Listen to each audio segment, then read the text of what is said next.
Salut à tous, c'est Pang de la chaîne, bienvenue sur cette vidéo qui aujourd'hui va parler de PCW, donc de Provocative Change Works, qui a été développé par Nick Kemp.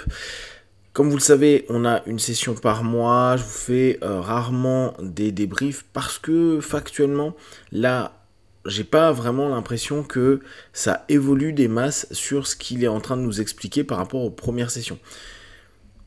Nick a voulu compléter le travail de thérapie provocatrice de son prof, donc de Frank Farrelly. Ce qui est plutôt cool. Et il revient énormément sur storytelling, à dire Frank m'a autorisé à compléter le travail qu'il avait proposé avec d'autres aspects. Là, sur les cours numéro 9, 8, 7, ce qui a été marquant, c'est de se dire, mais il est en train de nous parler quasiment que d'hypnose, quasiment que de PNL, tout en mettant en avant que ce qu'il propose n'est pas de la PNL.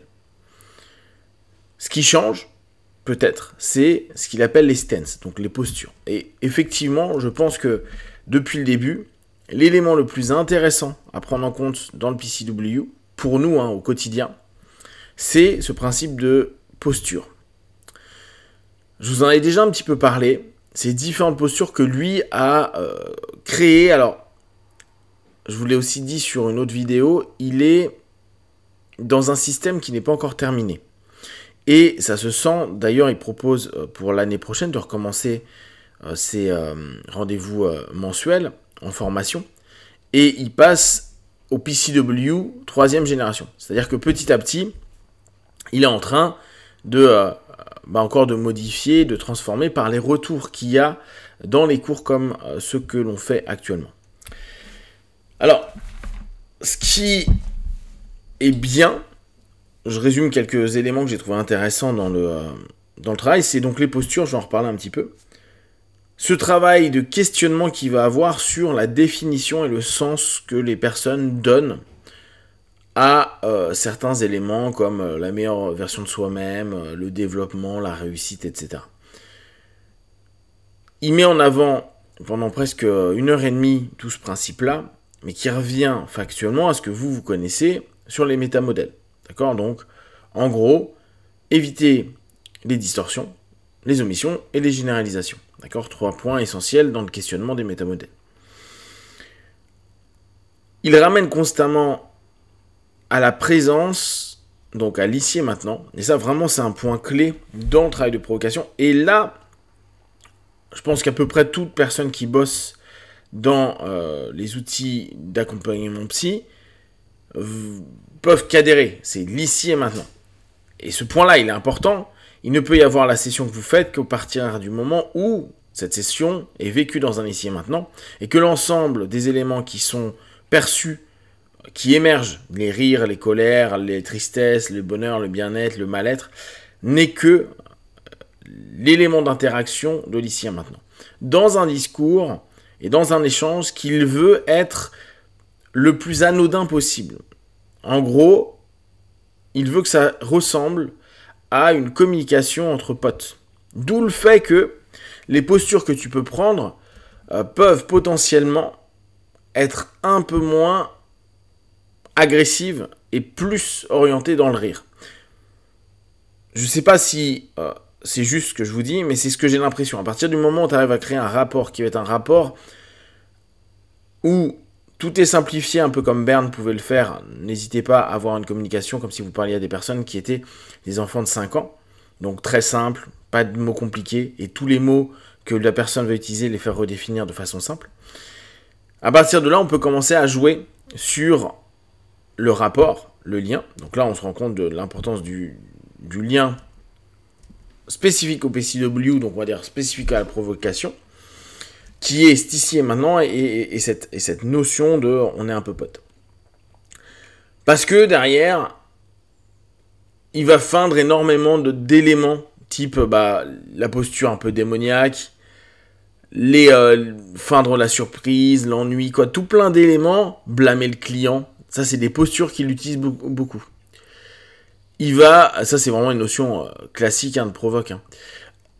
Il va jouer avec et on va voir que le client à ce moment-là va rire beaucoup ou va être un peu mal à l'aise, ce qui permet des interruptions de pattern qui sont plutôt pas mal, parce qu'il va y avoir des justifications, parce que la façon dont va réagir le partenaire va pas être similaire à un travail thérapeutique moins provocatif.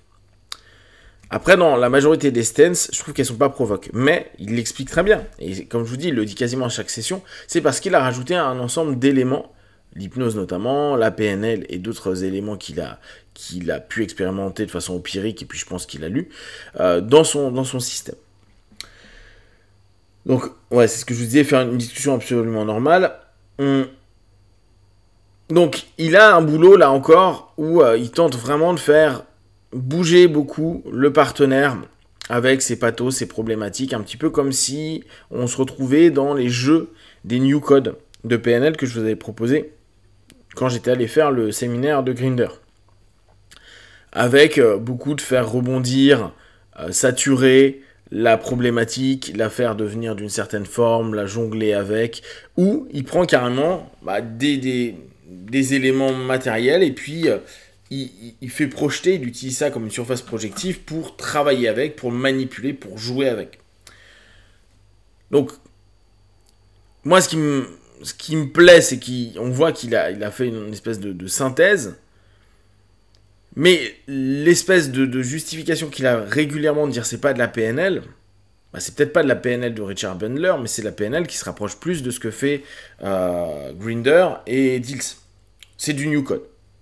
Ça ressemble à du New Code, bien sûr. Je peux pas limiter son système à ça. Après, il montre beaucoup de cas, et il fait beaucoup de cas avec les personnes qui sont présentes ou des enregistrements qu'il a. Donc c'est assez intéressant parce qu'il demande beaucoup de détails. Donc on est à nouveau sur ce principe de métamodèle. Il coupe énormément le patient. Il ne laisse pas la possibilité au patient de trop parler. Donc on est à nouveau sur ces principes ce qui nous intéresse, c'est plutôt les processus plutôt que les histoires. À moins que les histoires, je puisse prendre une posture dessus et jouer avec cette posture pour qu'il puisse interrompre son pattern ou recadrer son pattern à ce moment-là.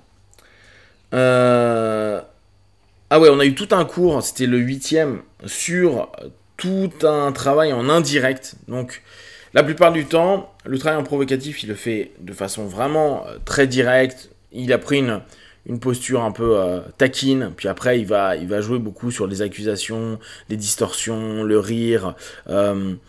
Et puis, là, il y a un moment, il a décidé de faire tout un travail en indirect. Donc, c'est que des histoires un peu folles, qui peuvent recadrer, amuser, déranger la personne en face. C'est comme si vous étiez en train de créer un monde, un storytelling qui va provoquer une émotion, même si au départ on a l'impression que c'est pas associé à la problématique du partenaire. Ce qu'il met en avant, en tout cas, moi c'est comme ça que je le traduis, même s'il le précise pas lui, c'est qu'il tente, au travers de cet indirect, de mettre une émotion qui est quasi similaire à l'émotion vécue dans un pattern différent de la part du partenaire pour qu'il puisse y avoir une forme de mirroring et après commencer à structurer qu'en indirect la provocation dans son histoire qui peut être dès lors sans limite vu que c'est une histoire sur laquelle la personne va pouvoir, elle, se greffer et travailler sur un ensemble de dits, d'orientation, de suggestions pour que le partenaire puisse s'y plonger, y ressentir des choses, et puis jouer avec, en revenant à chaque fois sur son vécu, son histoire, ses process, à un moment donné. Il y a beaucoup de jeux sur l'engagement des engagements. Il engage vis-à-vis d'idées, puis après il se désengage pour voir un petit peu, pour tâter le chaud le froid, pour faire investir le partenaire dedans. Donc, globalement, pour l'instant, je vous dis, j'arrive pas à faire émerger des choses particulièrement provoques comme pouvait le faire Farelli. Il y a une structure et un jeu qui est assez intéressant. Mais au quotidien, j'aurais pas l'impression que le thérapeute fasse vraiment différent de la PNL des années 80, type Bandler, quand il était assez taquin et joueur.